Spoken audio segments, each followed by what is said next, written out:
انا اصلا ممكن اقول لاي ست مفتاح اي راجل الاحترام.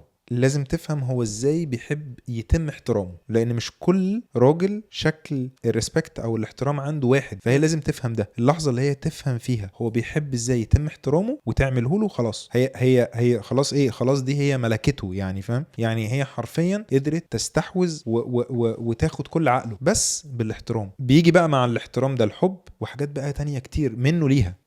هي بس محتاجه تقدم له الاحترام. الاحترام دي في ان هي مثلا يعني حاجات كتير بقى يعني. انا عشان بقولك شكل الاحترام من الرجاله للرجاله بيختلف.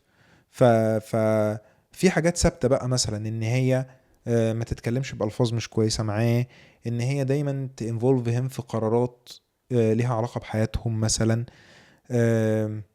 دايما تبين له ان هو موجود في الصوره، حتى لو بتضحك عليه مش بتضحك عليه يعني، حتى تكون يعني محتاجه تعملها بذكاء. هي محتاجه من الحته دي، محتاجه من الست ذكاء فعلا. وانا واثق ان بمجرد ان الست تعمل ده هي ملكة الراجل. ف ومعظم الجوازات او العلاقات، معظم الجوازات الناجحة اللي شفتها بيكون دورها الاساسي ونجاح العلاقة دي جاي من الست مش من الراجل. بيبتدي من الست.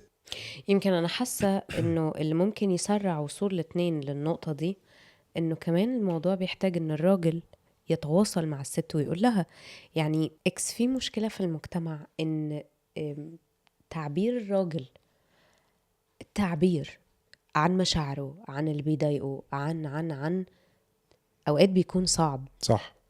وفي ستات كتير بتاخد وقت وسنين على ما تقدر توصل لكل الحاجات اللي بتزعج شريك حياتها، لكل الحاجات اللي بتبسط شريك حياتها، لكل الحاجات اللي بتحقق لها التطور مع شريكها. احنا مش محتاجين غير انه اللي قدامنا يتكلم معانا.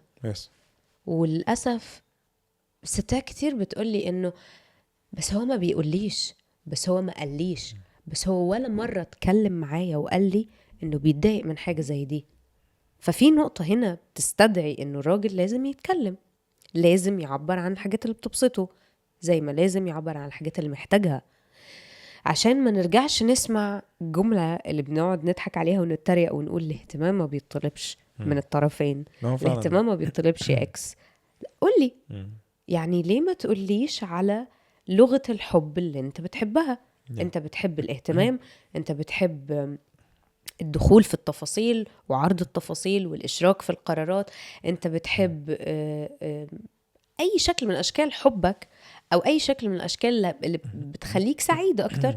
اتوصل بيها مع شريكة حياتك وقول لها ليه عايزة تبذل مجهود رهيب على ما توصل لها. طب ما انت ممكن تختصر الطريق ده عليها في خطوتين.